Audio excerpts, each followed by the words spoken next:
आज हम फिजिक्स में एक समतल में गति मोशन इन ए प्लेन पढ़ेंगे। इसमें सबसे पहले सदिश विश्लेषण पढ़ेंगे हम। इसको वेक्टर एनालिसिस कहते हैं। तो इसमें हम देखते हैं कि भौतिक विज्ञान में मुख्यतः दो प्रकार की राशियां होती हैं, अदिश राशियां और सदिश राशियां। तो अदिश राशियां किसे कहते हैं? अदिश राशियां मतलब स्केलर क्वांटिटीज़। तो ऐसी भौतिक राशियां जिनको व्यक्त करने के लिए केवल परिमाण की आवश्यकता पड़ती है, यानी जिनको रिप्रेजेंट करने के लिए केवल मैग्नीट्यूड की ज़रूरत पड़ती है, उनको हम अदिश राशि अर्थात स्केलर क्वांटिटी कहते हैं। तो इसमें इन राशियों को व्यक्त करने के लिए, रिप्रेजेंट करने के लिए दिशा की आवश्यकता नहीं पड़ती है, केवल परिमाण की आवश्यकता पड़ती है, मैग्नीट्यूड की आवश्यकता पड़ती है। इसलिए इनको अदिश राशियाँ कहते हैं। अदिश यानी जिसमें दिशा की आवश्यकता न हो, उनको कहते हैं हम स्केलर या अदिश राशियाँ। तो इनके उदाहरण हैं जैसे द्रव्यमान, दूरी, समय, चाल, आयतन, कार्य, घनत्व, विद्युत धारा, विभवांतर, प्रतिरोध, ऐसी अनेकों भौतिक राशियां हैं जो कि अदिश राशियां हैं। जैसे द्रव्यमान को हम मास, दूरी को हम डिस्टेंस कहते हैं। तो ऐसे समय time, speed, volume, area, work, density, potential and energy, current, resistance, all are scalar quantities. इसी प्रकार से दूसरा है सदिश राशियाँ। तो सदिश राशियाँ अर्थात वेक्टर क्वांटिटीज़। तो ऐसी भौतिक राशियाँ जिनको व्यक्त करने के लिए, रिप्रेजेंट करने के लिए परिमाण के साथ साथ दिशा की आवश्यकता भी होती है, उन राशियों को हम सदिश राशियाँ कहते हैं।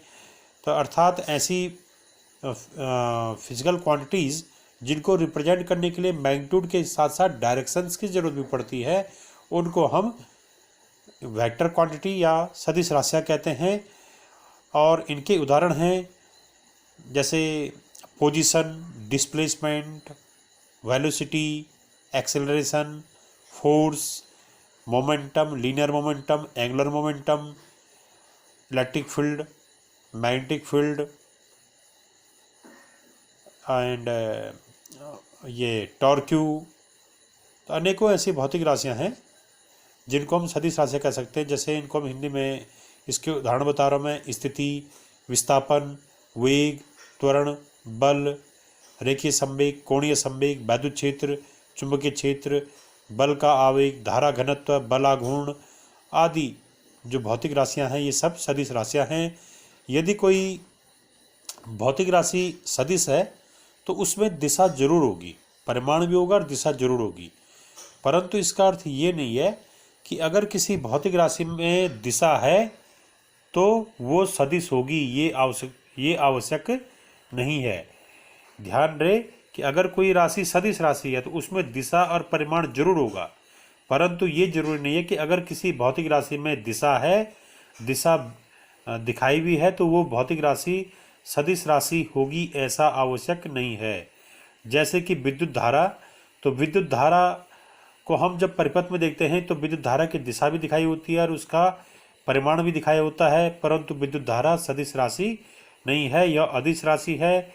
इसका कारण यह है कि विद्युत धारा सदिशों के योग नियम का पालन नहीं करती है, इसीलिए विद्युत धारा सदिश राशि नहीं है। यानी अगर हमारे पास दो विद्युत धाराएं हैं तो दो विद्युत धाराओं का जो योग होगा वो सामान्य बीजगणित के योग के अनुसार ही वो जुड़ेंगी, जबकि सदिश राशियों का जो योग होता है वो सामान्य बीजगणित के अनुसार नहीं जुड़ता है।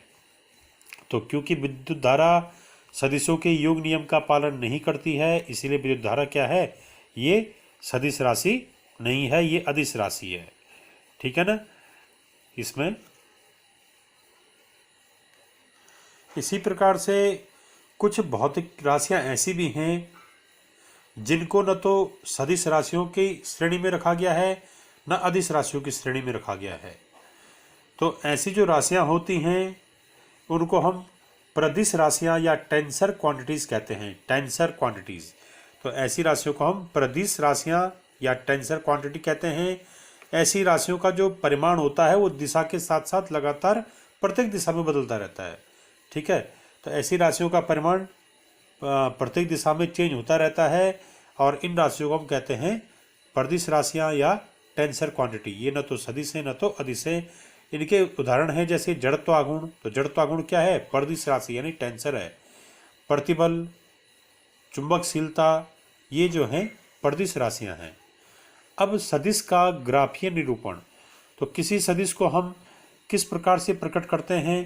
तो उसके लिए विधि ये है कि अगर कोई राशि सदिश राशि है, तो माना जैसे कोई राशि ए ले रहे हैं, भौतिक राशि ए, अगर ये सदिश राशि है यानी इसको रिप्रेजेंट करने के लिए दिशा और परिमाण दोनों की आवश्यकता पड़ रही है, मैग्नीट्यूड और डायरेक्शन दोनों की आवश्यकता पड़ रही है, तो ऐसी जो वेक्टर क्वांटिटी होगी उसके ऊपर हम एक तीर का चिन्ह लगा देंगे। तो सदिश राशियों को तीर के चिन्ह द्वारा प्रकट किया जाता है। तीर की जो लंबाई होगी वो सदिश राशि के परिमाण को रिप्रेजेंट करती है, व्यक्त करती है। और तीर का जो आगे हेड होगा या बाणाग्र होगा उसे हम जो है भौतिक राशि की दिशा को व्यक्त करते हैं उससे। तो तीर का जो बाणाग्र या हेड है या सिर है उससे भौतिक राशि की दिशा को व्यक्त किया जाता है और तीर की जो लंबाई है उससे भौतिक राशि के मैग्नीट्यूड या परिमाण को व्यक्त किया जाता है। जैसे यहाँ पर ये एक भौतिक राशि हमने ए ले रखी है, ये माना कोई भौतिक राशि ए की दिशा है। ठीक है, इस दिशा में भौतिक राशि लग रही है, तो यहाँ से लेके यहाँ तक जो ये लंबाई होगी इस तीर की लंबाई क्या प्रकट करेगी? इस भौतिक राशि ए का परिमाण।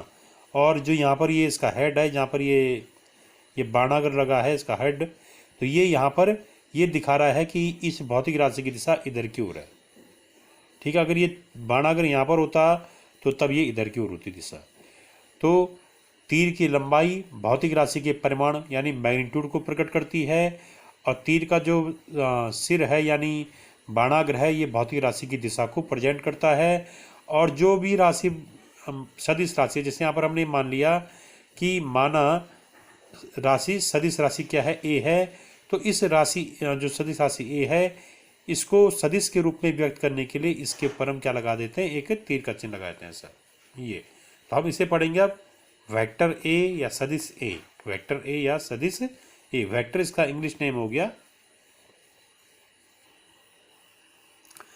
अब है इसमें स्थिति एवं विस्थापन सदिश।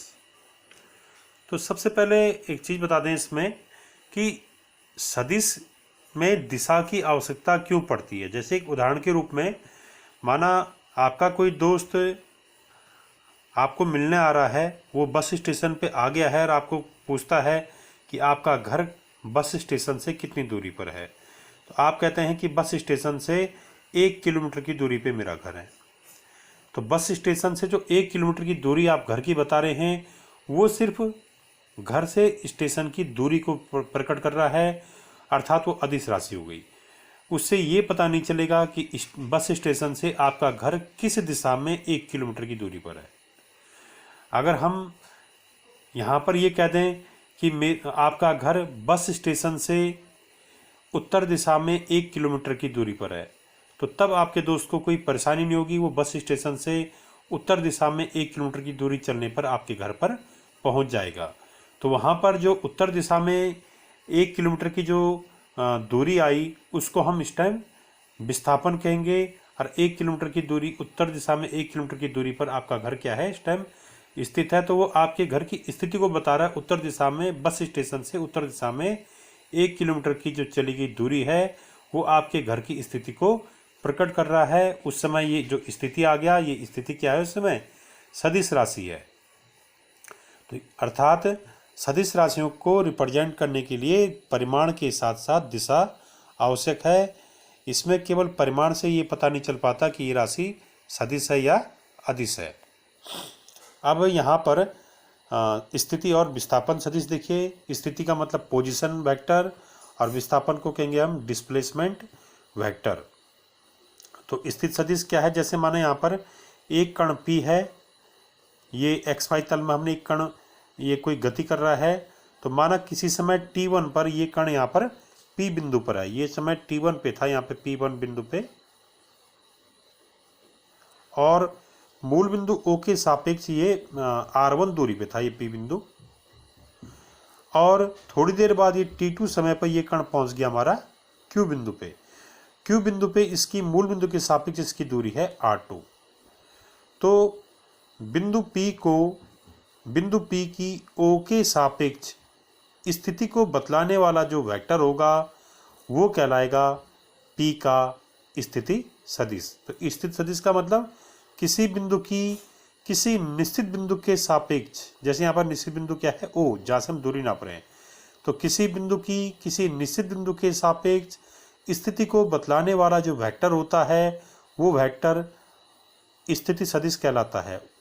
ठीक है, तो अगर हम यहाँ पर कहेंगे बिंदु P का स्थिति सदिश क्या होगा, तो बिंदु P को हम इस मूल बिंदु O से मिला देंगे, तो ये OP, इसको हम वेक्टर OP कहेंगे। तो O से लेके P की ओर, और ये तीर का चिन्ह कहाँ की ओर आएगा, ये हेड कहाँ की ओर जाएगा, P पे। तो वेक्टर OP जो है ये स्थिति सदिश को प्रकट कर रहा है।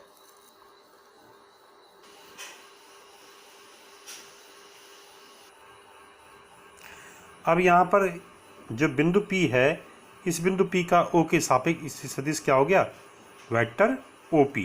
तो ये O से लेके P की ओर कहेंगे इसको हम इसमें, तो वेक्टर OP तीर का चिन्ह P की ओर है।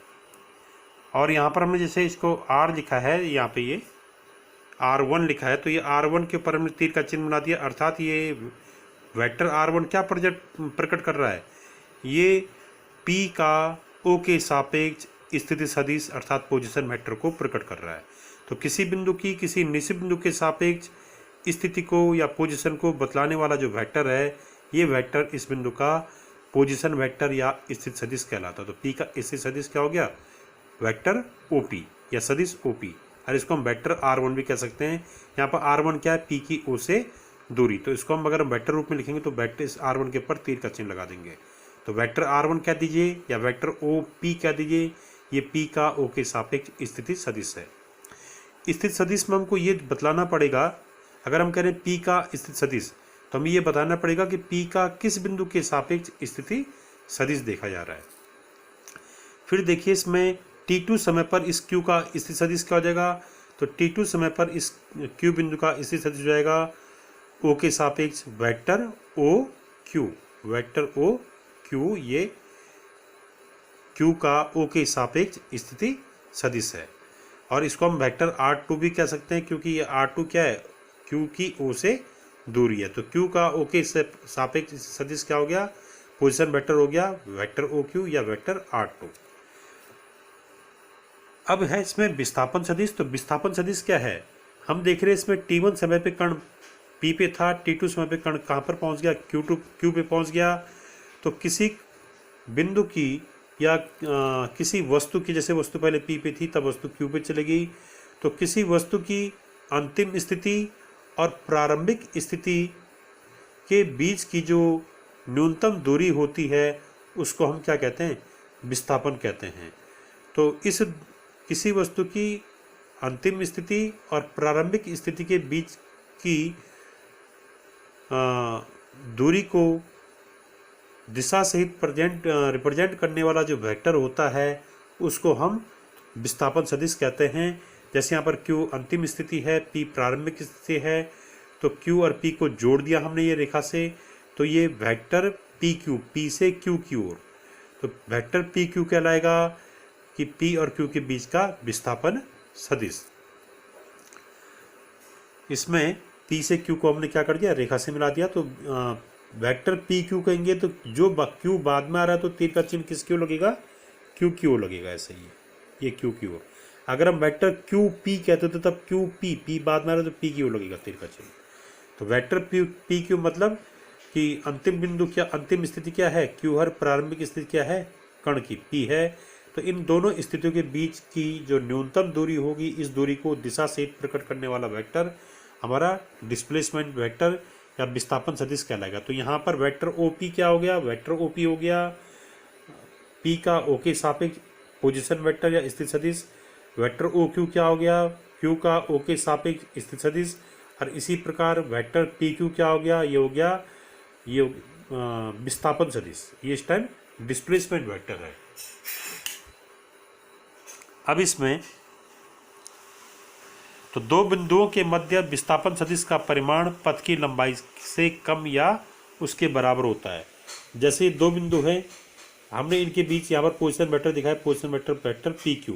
तो किसी भी विस्थापन सदिश का जो परिमाण होगा, आंकिक मान होगा, वो इन दो बिंदुओं के बीच की या तो दूरी के बराबर होगा या इस दूरी से कम होगा।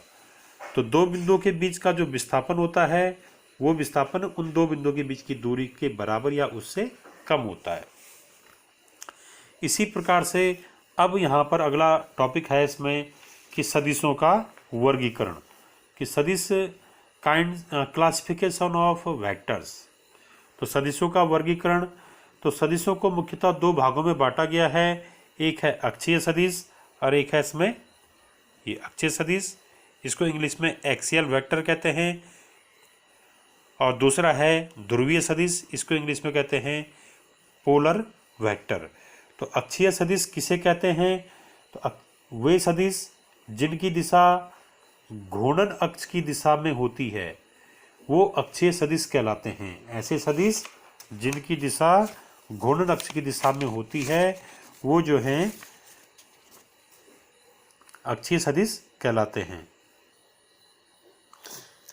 जैसे यहाँ पर ये अक्षीय सदिश ये है, तो यहाँ पर माना कोई कण जैसे रेखा है, तो इसके चार ये कोई रेखा है, इसके चारों ओर यहाँ पर कोई कण घूम रहा है। जैसे हम देखते हैं पंखा जो है एक रॉड के चारों ओर घूमता है ऐसे में, ठीक है, ऐसे में घूम रहा है ये कण। तो ये कण यहाँ पर कोई कण है, ये इस रेखा के चारों ओर ऐसे में घूर्णन गति कर रहा है। तो जो घूर्णन गति की दिशा होगी वही दिशा क्या होगी, अक्षीय सदिश की अगर दिशा होती है तो ऐसे सदिश को हम कहते हैं अक्षीय सदिश। तो वे सदिश जिनकी दिशा घूर्णन अक्ष की दिशा होती है, यानी यहाँ पर इस अक्ष के चारों ओर यहाँ पर एक कण क्या कर रहा है, घूर्णन गति कर रहा है। तो अगर किसी सदिश की दिशा इस घूर्णन गति की दिशा है तो ऐसा सदिश कहलाएगा अक्षीय सदिश, एक्सियल वेक्टर। इनके जो उदाहरण हैं वो हैं कोणीय वेग, कोणीय त्वरण, बल आघूर्ण। तो माना जैसे कोणीय वेग, अगर माना कोई कण यहाँ पर इस अक्ष के चारों ओर घूर्णन गति कर रहा है, ये वृत्तीय गति जैसे कर रहा होगा यहाँ पे, तो यहाँ पर जो कोणीय वेग की दिशा होगी वो यही वाली दिशा होगी, इस दिशा में, या कोणीय त्वरण भी इसी दिशा में होगा।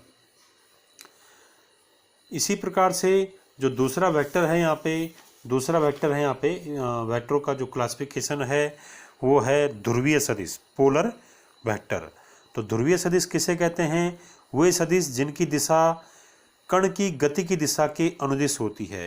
यानी ऐसे वेक्टर जिनकी दिशा वही होगी जो कण की दिशा होगी और कण की भी दिशा कण की गति की दिशा होती है। ऐसे वेक्टर जिनकी दिशा कण की रेखीय गति की दिशा होती है, तो ऐसे वेक्टर को हम ध्रुवीय वेक्टर कहते हैं या ध्रुवीय सदिश कहते हैं। इसको इंग्लिश में पोलर वेक्टर कहते हैं। तो वे वेक्टर जिनकी दिशा कण की रेखीय गति की दिशा होती है, ऐसे वेक्टर को ध्रुवीय सदिश या पोलर वेक्टर कहते हैं।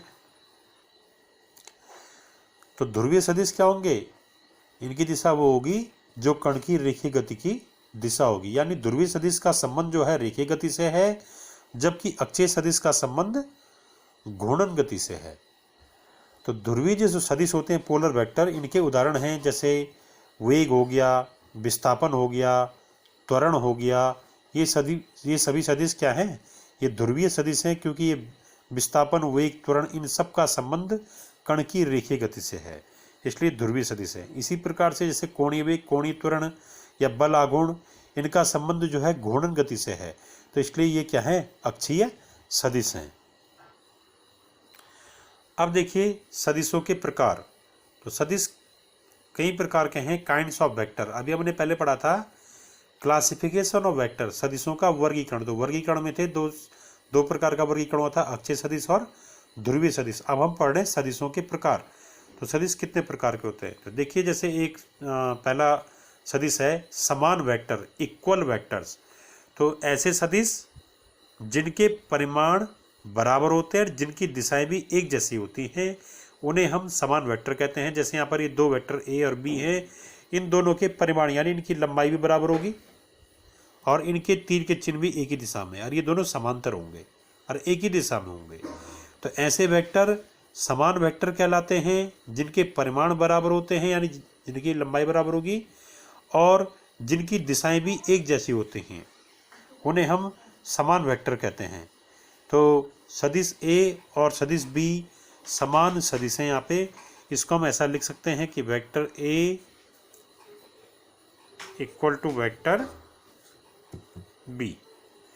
इसी प्रकार से दूसरा सदिश है विपरीत या ऋणात्मक सदिश। तो ऐसे सदिश जिनके परिमाण तो बराबर होते हैं लेकिन दिशाएं विपरीत होती हैं, उनको हम विपरीत सदिश कहते हैं। जैसे वेक्टर ए है, ये वेक्टर बी है, तो वेक्टर ए का जो बाणाग्र है ये इधर की ओर है और वेक्टर बी का बाणाग्र इसके ठीक विपरीत दिशा में है। इनके परिमाण आपस में क्या है, बराबर हैं। तो ऐसे सदिश जिनके परिमाण तो बराबर होते हैं, इनकी लंबाई बराबर होगी, परंतु ये एक दूसरे के ठीक विपरीत दिशा में होते हैं, ऐसे सदिशों को हम विपरीत सदिश कहते हैं। और इनको जैसे यहाँ पर ए और बी विपरीत सदिश है, तो हम लिखेंगे vector A equal to minus of vector B. तो यहाँ पर ऋण चिन्ह ये शो कर रहा है कि वेक्टर ए और वेक्टर बी परस्पर विपरीत दिशाओं में हैं, समांतर पर विपरीत दिशाओं में हैं। इसी प्रकार से तीसरा सदिश है असमान सदिश। तो ऐसे सदिश जिनके परिमाण और दिशाएं आपस में बराबर न हो सकता है दो वेक्टरों के परिमाण बराबर हों पर दिशाएं बराबर न हो सकता है उनकी दिशाएं एक जैसी हों परंतु परिमाण बराबर न हो, और हो सकता है कि दो सदिशों के परिमाण भी अलग अलग हों और दिशाएं भी अलग अलग हों। तो ऐसे सदिश कहलाते हैं असमान सदिश या अनइक्वल वेक्टर्स। तो जैसे यहाँ पर दो वेक्टर हैं, ये दिखाए हुए हैं, वेक्टर ए और वेक्टर बी। तो ये दोनों की दिशाएं अलग अलग दिख रही है, मैग्नीट्यूड भी इनके परिमाण भी अलग अलग दिख रहे हैं। तो ये दोनों क्या है, असमान सदिश है। तो ऐसे सदिश जिनके परिमाण और दिशाएं परस्पर भिन्न भिन्न हो, ऐसे सदिश क्या कहलाते हैं, ये असमान सदिश कहलाते हैं। अब है इसमें शून्य सदिश, जीरो वेक्टर और नल वेक्टर भी कहते हैं इसको, जीरो वेक्टर और नल वेक्टर। तो वह सदिश जिसका परिमाण शून्य होता है वो शून्य सदिश कहलाता है, यानी ऐसा वेक्टर जिसका मैग्नीट्यूड जीरो हो उसे हम कहेंगे जीरो वेक्टर। और नल वेक्टर, इसकी जो दिशा होती है इसका निर्धारण नहीं किया सकता है। तो शून्य सदिश के बारे में हम ये नहीं कह सकते किस दिशा में होता है, ये किसी भी दिशा में हो सकता है और यह निम्न विधियों से प्राप्त कर सकते। इसको हम जो है ये जो अग्रलिखित विधियां हैं इनसे प्राप्त कर सकते हैं। जैसे हम शून्य वेक्टर कैसे प्राप्त करेंगे, तो जैसे कोई वेक्टर ए है, अगर हम इसमें इसके विपरीत वेक्टर जोड़ दें, यानी ठीक इसके बराबर पर दिशा में विपरीत, तो अगर हम दो विपरीत वेक्टरों को आपस में जोड़ दें तो इनका जोड़ जो होगा, इनका जो योग होगा वो आएगा शून्य सदिश। जैसे वेक्टर ए और माइनस ऑफ वेक्टर ए, ये दोनों एक दूसरे के विपरीत सदिश हैं, दोनों के परिमाण बराबर है, दिशा विपरीत हैं। तो ऐसे वेक्टर को अगर हम जोड़ दें तो ये आ रहा है vector A plus minus of vector A equal to zero. तो जीरो यहाँ पर क्योंकि दोनों सदिश हैं अपने में, तो इन सदिशों का योग भी क्या होगा, सदिश होगा। तो दिख रहा है यहाँ पर जीरो है, पर ये जीरो भी क्या होगा, सदिश होगा, क्योंकि दो वेक्टरों का योग या अंतर हमेशा क्या होता है, सदिश होता है। तो इन दोनों वेक्टरों का योग आएगा वो सदिश आएगा, इसलिए शून्य भी क्या है, सदिश है। तो दो विपरीत या ऋणात्मक सदिशों को आपस में जोड़ने पर शून्य सदिश प्राप्त होता है। इसी प्रकार से यदि हम किसी वेक्टर को शून्य से गुणा कर दे, जीरो से गुणा कर दे, जैसे यहाँ पर कोई वेक्टर ए है, इसका हमने जीरो से मल्टीप्लाई कर दिया इस वेक्टर का, तो ये आ गया हमारा zero into vector A equal to zero. यार जीरो से किसी वेक्टर को मल्टीप्लाई करने पे जीरो ही आता है, और जो जीरो आएगा वो भी अपने में क्या होगा, वेक्टर होगा, क्योंकि ये जो जीरो है ये अपने में स्केलर है, और इसको जब किसी वेक्टर से मल्टीप्लाई करेंगे, यानी इस अदिश को किसी सदिश से जब मल्टीप्लाई करते हैं तो सदिश आता है, तो इसलिए ये जीरो भी क्या होगा, सदिश होगा, इसलिए इसके ऊपर तीर का चिन्ह लगा रखा है। तो किसी सदिश को शून्य से गुणा करने पर भी सदिश राशि जो प्राप्त होती है वो शून्य सदिश राशि होगी। जैसे कि हम कोई कण गति कर रहा है, गति करने के पश्चात जो है विभिन्न बिंदुओं से होता हुआ वो कण अपने मूल बिंदु पे आ जाता है, जहाँ से चला था अंत में वहीं आ जाता है, तो तब कण का जो विस्थापन सदिश होगा वो शून्य सदिश होगा। जैसे वस्तु गति करने के पश्चात अपनी प्रारंभिक स्थिति में वापस लौट आती है, तो कण का जो विस्थापन या डिस्प्लेसमेंट जो वेक्टर होगा वो उस समय जीरो वेक्टर या विस्थापन सदिश शून्य सदिश होगा। ऐसे ही अगला है एकांक सदिश। तो एकांक सदिश किसे कहेंगे कि ऐसा सदिश जिसका परिमाण 1 हो, यानी वे सदिश जिनका मैग्नीट्यूड या परिमाण 1 हो, उस सदिश को हम एकक सदिश कहते हैं।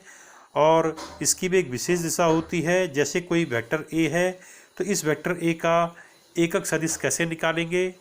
पहले इस चीज़ का ध्यान रहे कि किसी भी वेक्टर का अगर हम एकक सदिश निकाल रहे हैं तो उस वेक्टर के ऊपर हम कैप लगाए। जैसे ये कोई वेक्टर ए है तो इसका जो एकक सदिश होगा उसको हम कैसे लिखेंगे, उसको हम ए के ऊपर ही कैप लगा देंगे। तो एकक सदिश या यूनिट वेक्टर को कैप लगाकर प्रकट किया जाता है। तो वेक्टर ए का एकक सदिश ए कैप होगा, और इस वेक्टर ए का एकक सदिश जो ए कैप है इसका सूत्र हो जाएगा वेक्टर ए बटे इस वेक्टर का परिमाण।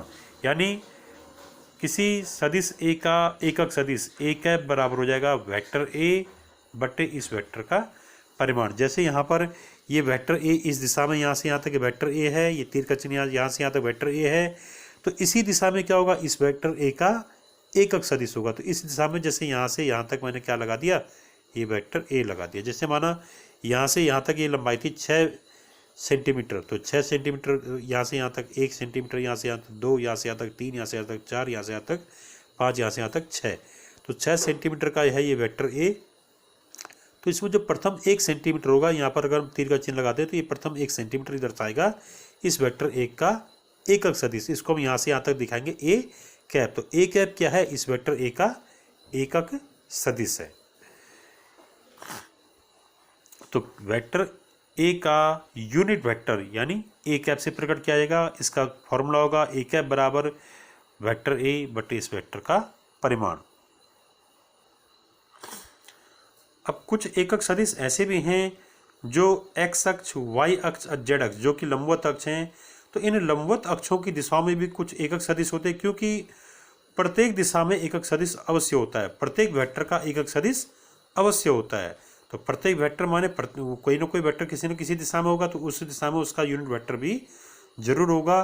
तो एक्स अक्ष, वाई अक्ष, जेड अक्ष, इन अक्षों के अनुदिश जो एकक सदिश होते हैं उनको हम लंब एकक सदिश कहते हैं। और इनको हम रिप्रेजेंट करते हैं आई कैप, जे कैप, के कैप से। तो आई कैप जो है वो एक्स अक्ष, जैसे ये एक्स अक्ष है, इस एक्स अक्ष की दिशा में जो यूनिट वेक्टर होगा वो आई कैप से प्रकट किया गया है। इस वाई अक्ष की दिशा में जो यूनिट वेक्टर होगा वो जे कैप से प्रकट किया गया है। और जेड अक्ष की दिशा में जो यूनिट वेक्टर होगा उसको हमने के कैप से प्रकट किया है। तो जो लंबवत अक्ष हैं एक्स, वाई, जेड अक्ष, इनकी दिशा में जो एकक सदिश होते हैं उनको हम लंब एकक सदिश कहते हैं। और एक्स अक्ष की दिशा में लंब एकक सदिश आई कैप, वाई अक्ष की दिशा में जे कैप और जेड अक्ष की दिशा में लंब एकक सदिश है के कैप। तो इनका भी परिमाण क्या होगा, आई कैप का परिमाण भी 1 होगा, जे कैप का परिमाण भी 1 होगा और जेड के कैप का परिमाण भी 1 होगा। जैसे आई कैप का जो परिमाण है इसको हम ऐसे लिखेंगे, आई कैप माने एक्स अक्ष से हमें यूनिट वेक्टर। तो इसका जो परिमाण के लिए इसके हम दोनों तरफ एक 2 ऊर्ध्वाधर लगा देंगे। तो ये रिप्रेजेंट करता है वेक्टर, ये वेक्टर आई कैप का परिमाण। ये कितना होता है, 1 होता है। ऐसे ही जे कैप का परिमाण भी क्या होगा, 1 होगा। ऐसे ही के कैप का परिमाण भी क्या होगा, ये 1 होगा।